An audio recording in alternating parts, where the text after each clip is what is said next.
Welcome to the first session of the Exploring the Old Testament course. We're going to put you into small groups. Elizabeth will put you into breakout rooms and just give you for 5 or 6 minutes time to talk about how important is the Old Testament for Christian faith, do you think? Why do you think that the Old Testament is important? If you think it's important, why do you think that that is so? Okay, has anyone got a burning thing they want to share, or shall we press on? We're going to think about what's in the Old Testament, and we're going to do that by watching a short excerpt from one of the Bible Project videos about the Old Testament. Into 4 main sections. Protestant Christian Bible, and look at the table of contents, you'll notice the first 3 quarters is a collection called the Old Testament. If you look at the list of books, you'll see it's made up of 39 smaller works that are grouped into 4 main sections. The first 5 are called the Pentateuch, followed by the historical books, then the poetic books, and finally the books of the prophets. Now that seems simple enough, but actually it's more complicated and way more interesting. This arrangement of the books in a single volume called the Old Testament is a later Christian tradition that developed after Jesus and the apostles. In ancient Jewish tradition, these works were all on separate scrolls and were conceived of as a unified 3-part collection called Tanakh. It's a Hebrew acronym for Torah, which means instruction, Nevi'im, which means prophets, and Ketuvim, which means writings. The Tanakh has the same books as the Protestant Old Testament, but they're arranged differently. The Torah corresponds to the Pentateuch, but the prophets consist of 4 historical narrative books, and then the 15 works named after specific prophets. After this comes the writings, a diverse collection of poetic and narrative texts. Now this 3-part design is really, really old. It's referred to in ancient Jewish texts like the Dead Sea Scrolls, the Wisdom of Ben Sira, even Jesus of Nazareth mentioned it. And that's because this 3-part shape is woven into the compositional design of the scrolls themselves. If you pay attention, you'll discover that every scroll has been coordinated by means of cross-references that link each work into the larger 3-part collection. So, who put all these scrolls together? It was a long process. Some of the famous contributors are named, like Moses or David, but most of the authors remain anonymous. In the Bible, they're simply called scribes or the prophets. These scrolls took shape throughout Israel's history as generations of prophetic scribes collected earlier stories and poems, integrated them into larger compositions, and then eventually shaped all this material into the unified library of scrolls, the Tanakh. It's clear from texts in the Psalms and prophets that these prophetic scribes believed that God's Spirit was guiding this whole process, so that through these human words, God speaks to his people. That's why they treasured these texts, studying and composing them into a unified collection. We don't know when precisely this process was finished, but it was somewhere in the last centuries before the time of Jesus. In its final shape, the Tanakh offers a prophetic interpretation of Israel's history that claims to reveal God's purposes to rescue the whole world. And while we can't do justice to the whole collection in one video, it's helpful to get an overview of what these scrolls are all about. So that's just a general introduction to the content of the Old Testament. We're going to kind of rehearse a little bit of that with some charts that Elizabeth's going to lead us through. Okay, so we talked about the Tanakh, which is the Hebrew acronym, and they're the books that were in it that they didn't quite get to listing up. So you can see the Torah corresponds to what we have in terms of what's known as the Pentateuch, or the first 5 books of the Old Testament. The Nevi'im is the prophets with the addition of Joshua, Samuel, and Kings put into that. And the Ketuvim is Psalms, Proverbs, Job, Ruth, and Chronicles, and other books that don't fall into that. So it's what we would call the wisdom literature with a few other things. So this is how we tend to divide up the sections of the Old Testament in our Protestant Bibles and how we think about it. We think about the first 5 books as the law, and that's simply because they contain a lot of law. Maybe not Genesis, which is about the narratives of the patriarchs, but once we move into Exodus and we reach Mount Sinai, we have the different legal codes appear in Exodus, Leviticus, and Deuteronomy, and to a lesser extent in Numbers, but there's some still there as well. In the books we call history are listed in the yellow column, and it's basically narratives that tell the stories of the history of Israel find themselves in that particular category. Poetry and wisdom is, they're not easily classified anywhere else. They tend to be things that are very poetic, or they're hymns, or they write about wisdom, or they tell something different and ask questions, and they find themselves in the wisdom section. The major prophets, and they're called major not because they're more important, they're called major because they're longer. We have Isaiah, Jeremiah, the writer of Lamentations, Ezekiel, and Daniel. And the minor prophets are so named because their books are shorter, not because they're less important. So that's the sections in our Old Testament, if you open your index, it will look like that. So what books are in there? Well, you can see that there's the full list there. And don't worry about trying to write all this down, because this will be in your book when you receive it in your text. When you get it, it will be there. So the canon of the Old Testament. There's different canons in the Old Testament. There's the Protestant canon, which we've been talking about, but there's also the Roman Catholic Church has a slightly different canon. Does anyone know why the Roman Catholic Church canon looks different in the Old Testament? And you are allowed to unmute yourself for the purpose of answering the question, if you think you know it. What's different about the Catholic Old Testament? It was based on I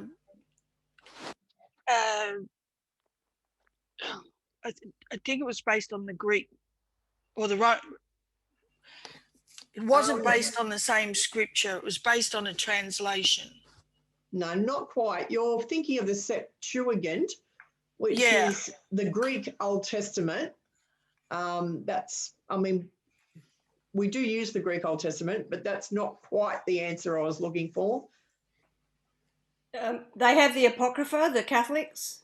Yes, they have the Apocrypha. Cynthia is right. There's extra books in the Catholic canon of the Old Testament. And there's books like Tobit, for instance. There's another book on Daniel in there. So there's extra books.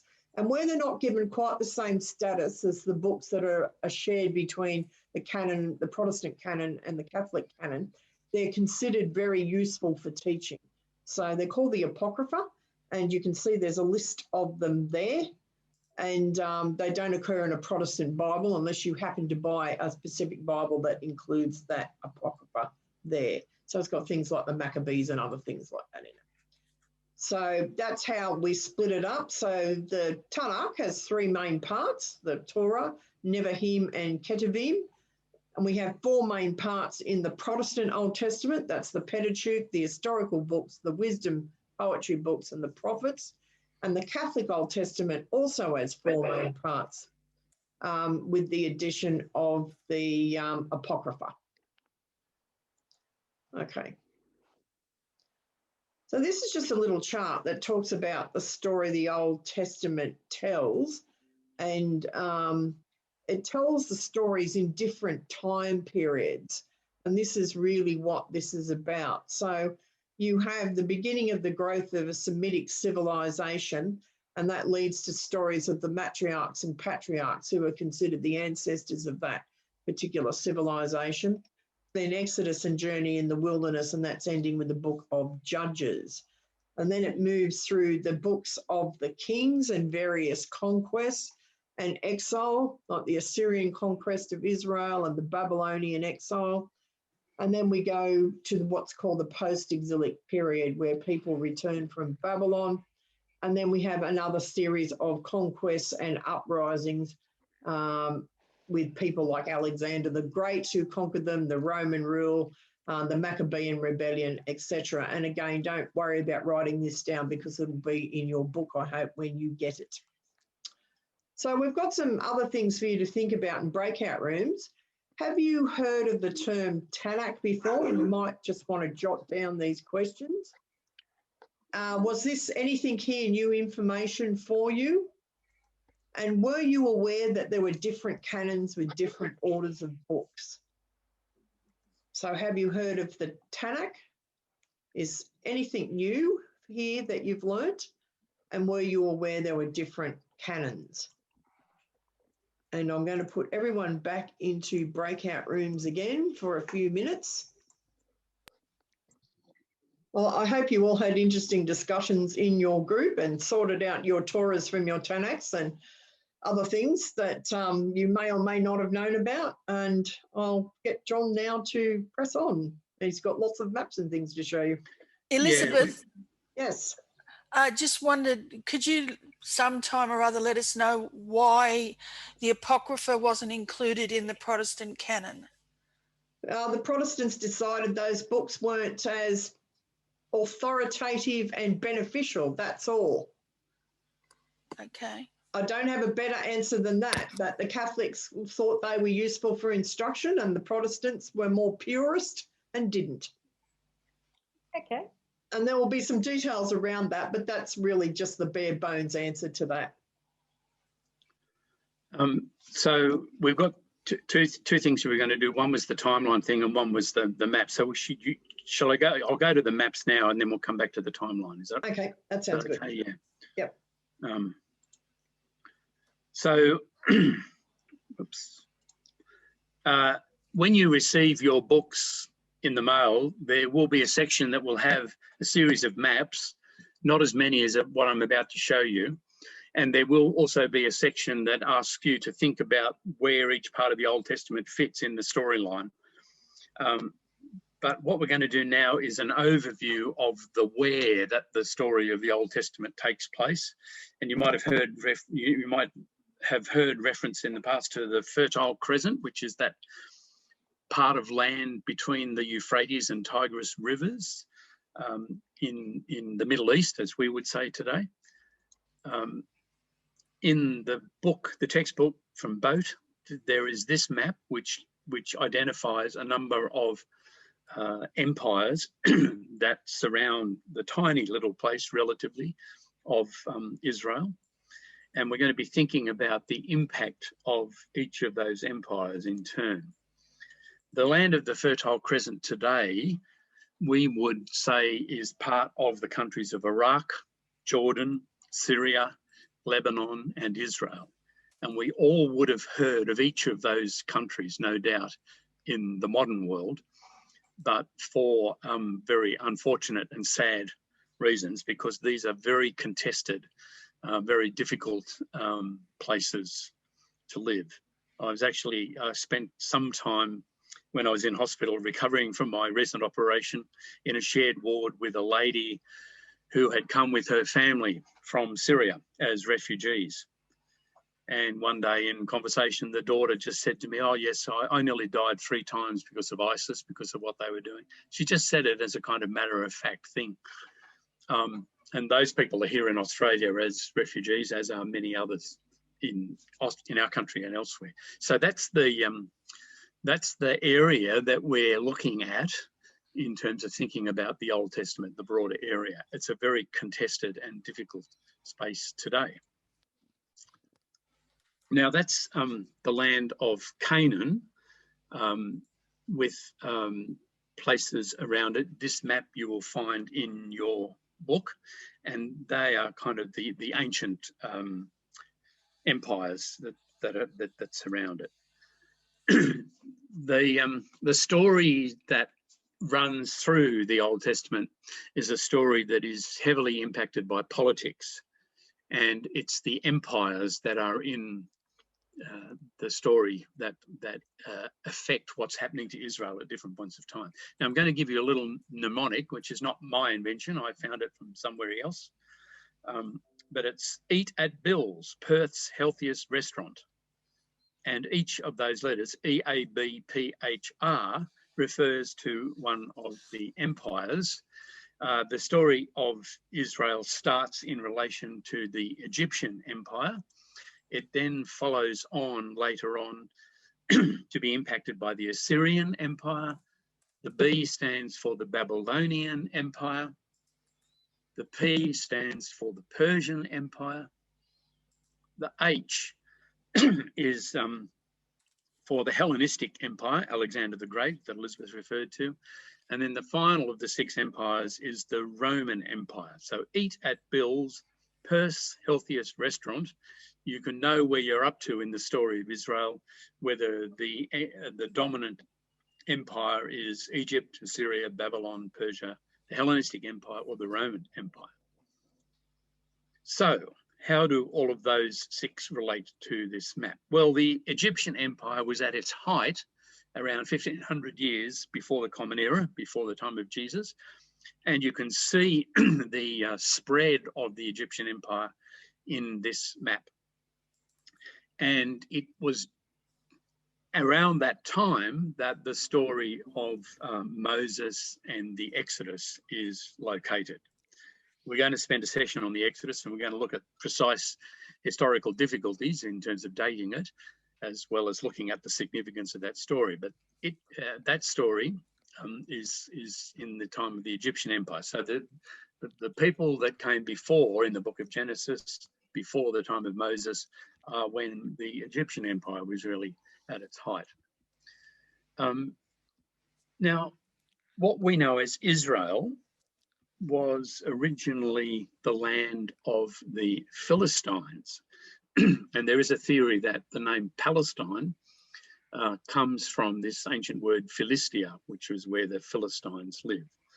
And it's thought that the Hebrews entered the land around the 13th or maybe the 11th century before the Common Era. As I said, we will look at the dilemmas and the problems in terms of dating the Exodus at a later date. So the land of the Philistines, you can see there a number of names of towns and cities that should be familiar to you from New Testament as well as from Old Testament. So having entered the land, cutting a long story short, having entered the land and established themselves as the Hebrews, as the people of Israel, they then established kings. I've jumped over about 5 centuries there in one sentence, but and the greatest king in terms of the scope of the land of Israel was Solomon. You can see on this map that the territory of Israel in red, that's what Israel was before David became king. And then the light brownish colour was David's expansion of the area that was under direct control of his kingdom based at Jerusalem. And then his son inherited that area and expanded up north, right up to the river Euphrates. That was the area that was under the influence of Solomon and the Israel Empire. So that's kind of like the glory days, the heyday of Israel. Now, just remember that what you're seeing on the screen there is just a portion of that much larger map that we looked at, the whole Mediterranean area. So Israel, even at its greatest, was still only a relatively small player in the whole story of the region. That's a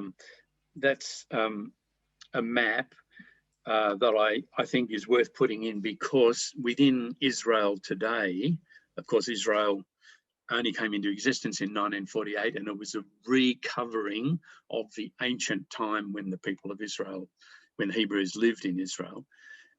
So there's as you're well aware, there's disputation between Israel and its Arab neighbours about the scope of Israel.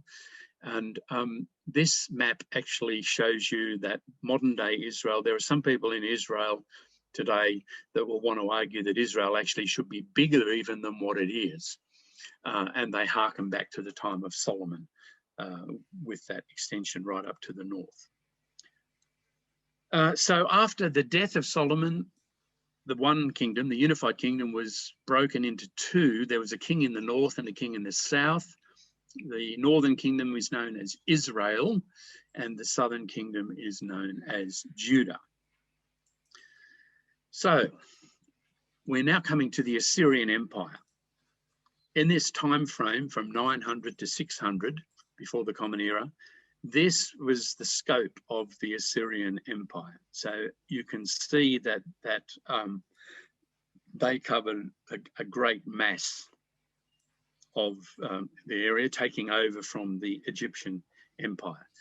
Now, the Assyrians took people from the northern kingdom into captivity and took them back into the Assyrian Empire in the years 722 to 721. There were actually a number of treks of deportations, taking people out of the northern kingdom and one from the southern kingdom when the Assyrian Empire was at its height. So a whole lot of exiles from the north were taken to Nineveh and Gozan and other Hamath and other places. Then the Babylonian Empire rose, and it actually took power from the Assyrian Empire in many of the same areas that the Assyrians had been ruling, and that had an impact on Israel. So this is in the 6 to 536. That's the sorry, the green lines are the deportations from the northern empire, from the northern kingdom by the Assyrian Empire in the 8th century. In the 6th century, the Babylonian Empire dominant, it then started deporting people from the southern kingdom, Judah, and took them all the way through to Babylon, right down to the Persian Gulf.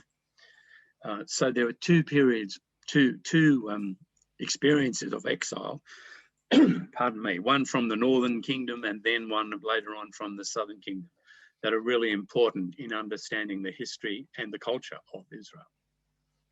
So here's a map that indicates some key settlements, Jewish settlements in Babylon from the year 539 onwards. And of course, what happened was that the Jews were taken from Israel, settled in Babylon, and remained there, and started to marry the locals, and of course had to learn the local language. So there's a whole different culture and experience developing with Jews in exile in Babylon. The next main kingdom, Eat-at-Bill's Perths, P stands for Persia, and Cyrus the Great was the king of Persia, who under his rule, the Persians conquered the Babylonian Empire, and the Persians had a different policy in relation to foreigners that had been taken and deported. So Cyrus had what we might call a more enlightened policy, and he allowed Jews to return to Israel. And so there are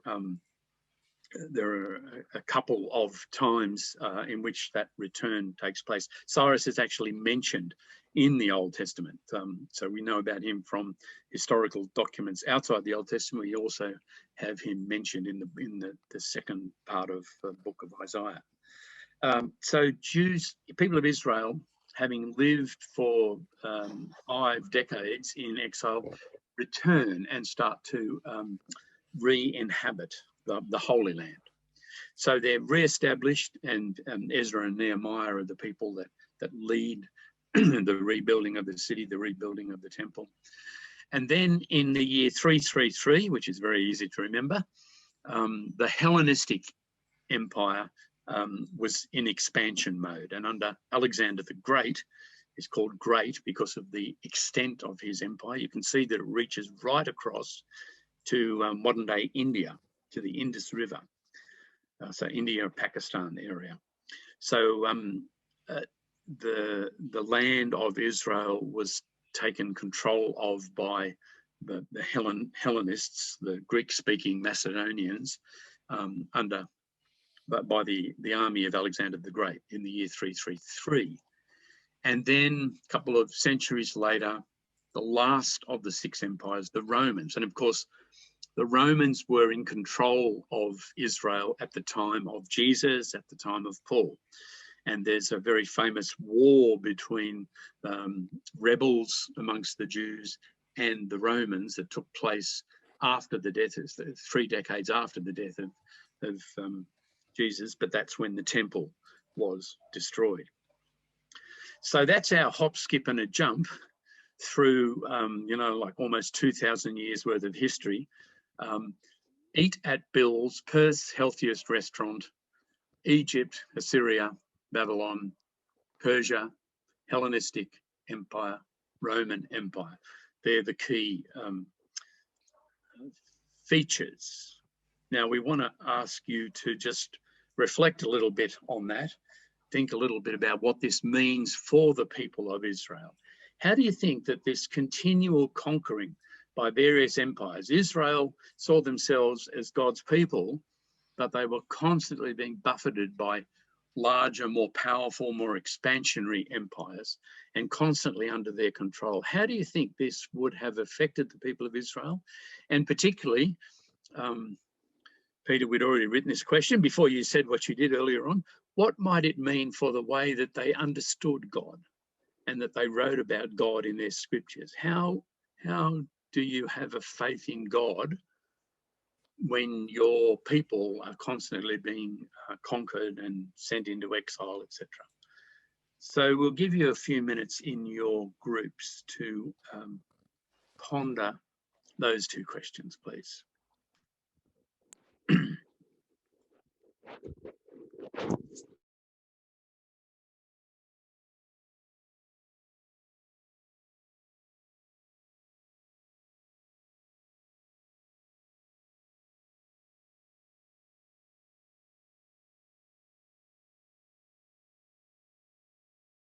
Your book.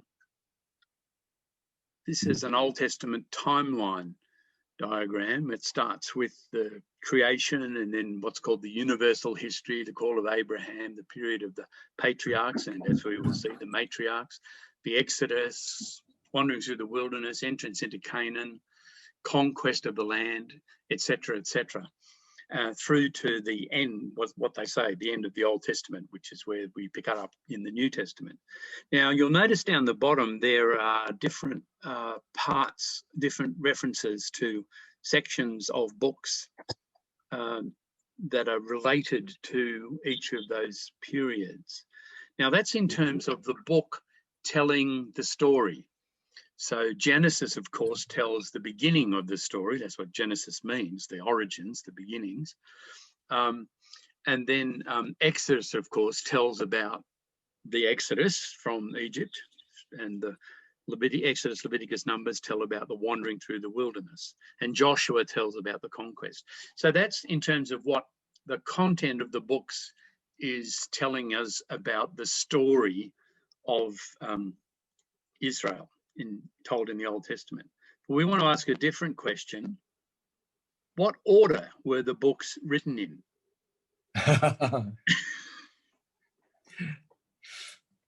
So we've just taken a sampling here: Genesis, Exodus, Deuteronomy, Isaiah, Jeremiah, 1 Kings, Psalms, Job, Ezra, Nehemiah, Amos, and Malachi. What do you think was written first? What do you think was written later in all of that? Do we want to do...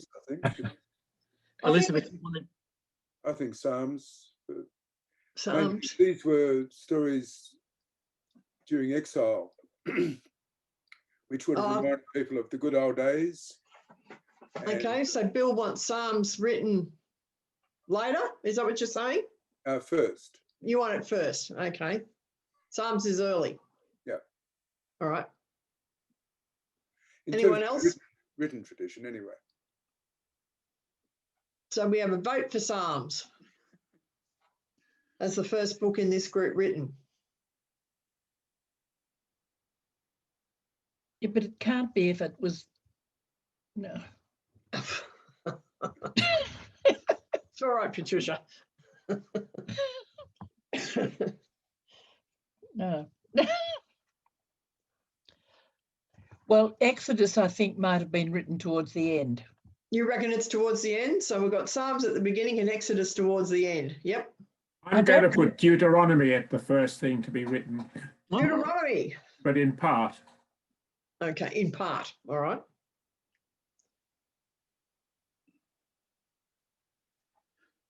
And I rather like the idea of Malachi being about 2/3 the way through. Do you have any reason for that? I think Malachi was the last one to be written. Do you? Okay. Anyone want to put Genesis at the beginning? Well,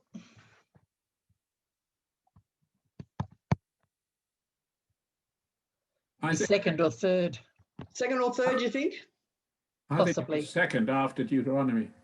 Okay, so Deuteronomy, then Genesis. Interesting, Piers. Yeah. Shall I do the slides that come next? I think we'll do the slides that come next. I think Isaiah's towards the end. You think it's towards the end? All right. Well, it's in 3 bits, so you can't really place it anywhere, can you? Well, Isaiah does give us the dates with kings in it, so it might be more placeable than you think. Well, the first part has got bits of kings in it, yes. Yes, that's right. So when you get your book, when you get your workbook, you will find that there's a section that gives a timeline. And what I'm going to put on the screen now is that timeline that you will find in your book. So don't panic about writing all of this down. But it is believed that the earliest part of the Old Testament that we have is the Song of Miriam in Exodus. Yes. 15. Ah. Just 2 short lines. Yep. And scholars say that's probably the oldest part of the Bible. Now, the next one is a book that we don't have, but we know that it existed because it's referred to in Exodus, and it's called the Book of the Covenant between God and Israel. So that reference indicates there must have been a book like that, but we don't actually have it. Maybe some of that came into the later writings. Then there's a theory that Ruth is actually written in the 9th century. So that's fairly early on. And then we get prophets that were active in the 8th century, Amos, Hosea, and Micah. So this is before the northern kingdom is taken off, deported into the Assyrian Empire. So those prophets, probably their writings are written and held from the time in which they were delivered, it is thought. Now, around this time also, another tiny fragment, the Aaronic blessing, the priestly blessing in Numbers 6, which we use in Christian liturgy, the Lord bless you and keep you, the Lord make his face to shine upon you, etc. Now that's a little amulet that has actually got the text of the Aaronic blessing, an ancient archaeological find. So it's believed that that part of Numbers is quite old as well. Then we follow Isaiah. Now, Isaiah dates when he is active, and the first 39 chapters form a kind of cohesive unit. And so they're probably dated in the 7th century, as well as the prophets Zephaniah and Nahum, and Deuteronomy. Deuteronomy is often regarded as it means the second book of the law. It's often considered that this was the book that Josiah discovered had been locked away when he became king. It's referred to in 2 Kings 22. Then we've got Habakkuk, Jeremiah, some of Ezekiel, the book of Lamentations. So this is around the time when the northern exile and then the moving towards the southern exile. After 587, it's thought that the histories that tell many of the foundational stories of Israel, which had been passed on by word of mouth, it was a very oral culture, they were written down once the people were in exile. And that kind of makes sense, that when you're in the land, you have these stories that are told and retold. But when you move to exile, suddenly everything is jarred, everything is out of sync. And so people started writing down the stories that had been passed down for centuries. A second part of Isaiah, chapters 40 to 55, probably dated in the 540s. And then after 540, what is known as the priestly document, which contains Genesis, Exodus, Leviticus, and Numbers. We will be looking at the compilation of the priestly document and the origins of it. So just noting that there, Trito is either third part of Isaiah, chapters 56 to 66 of Isaiah, probably from the 520s, and around 520 that people start returning from exile, going back into the land, and a series of other writings take place. And then we get more books in the 4th, 3rd, 2nd century through to Ecclesiastes, Esther, and Daniel. So that that timeline gives you a listing of where the books fitted in terms of where scholars believe they were written, bearing in mind that Job was fairly late in this, and there are some people that say Job was very early. There are always scholarly disputations about these sorts of things. So that's one thing really important to bear in mind, that the book that we're reading, telling a story about this particular point in time in the history of Israel, was not necessarily written right at that point of time. It may have been written later. It may have been written much later. It may have been written centuries later than the story it's actually telling. And that will be important when we think about how we approach and understand the Old Testament. One last thing, what about the Psalms? Yes, Bill will need to know this. And you can see, stand there and you can soak that in. Some Psalms, it's believed, were written before the exile. Some were written during the exile. The most famous one of those, By the Waters of Babylon, 37. And then after the exile, probably the vast majority of the Psalms. Again, there's disputes about dating, but that's a general kind of summary. Okay, I think we've gone over time. We started late and we're finishing late. We had a question for you to ponder. Well, maybe they can ponder it during the week. Yes, what surprised you in this timeline? When you get your books, have a look at the timeline and just have a think about what surprises you about where books are and why that might be. But I think that's probably it for now. Now, Rowan has joined in. No, he said he was coming back at the end. Yep, he's there. I guess that's just if anyone has any technical details they want to ask Rowan about the administration of the course.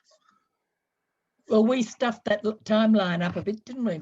Don't feel bad about it. Everyone does. Yes.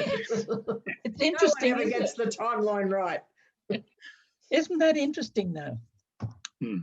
Mm. Yep. No questions for Rowan? No. Sorry, Rowan. I guess I'm just here to say maybe that your student workbook and your assignment book, I'm just finishing off the printing of some of those today. I'm hoping to be able to start posting them out to you tomorrow so that you receive them well before next Thursday.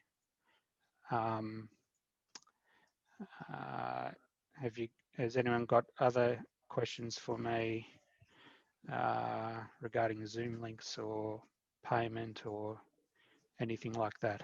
Well, just in case we don't get the booklets in time, is there any homework for next week?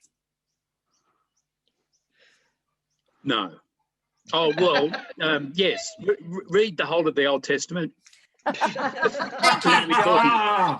Would you like to give us a more realistic? Okay. Skim read the whole of the Old Testament. Make sure you've read and attempted the things that Rowan has already sent you. Yes, read those. You've done those already. Yeah. And have a look at that. And I think that will be a good basis for you if you have not done that so far. We're going to be thinking next week about the genres, the literary genres we find in the Old Testament, and something about how that might relate to context. So we've done a kind of broad sweep of context today, and then we'll look at what's in the Old Testament. And then the week after that, we'll start getting into specific texts and working with them. So yeah, reading those introductory chapters would be the most helpful thing. Yeah. Okay, perhaps raise your hand if anyone had difficulty accessing that PDF document with the pre-course preparation that I would have sent you around the time I would have sent you in the last week or so. No, that went very well. Thank you, Rowan. Yes, Okay. that was good. Good.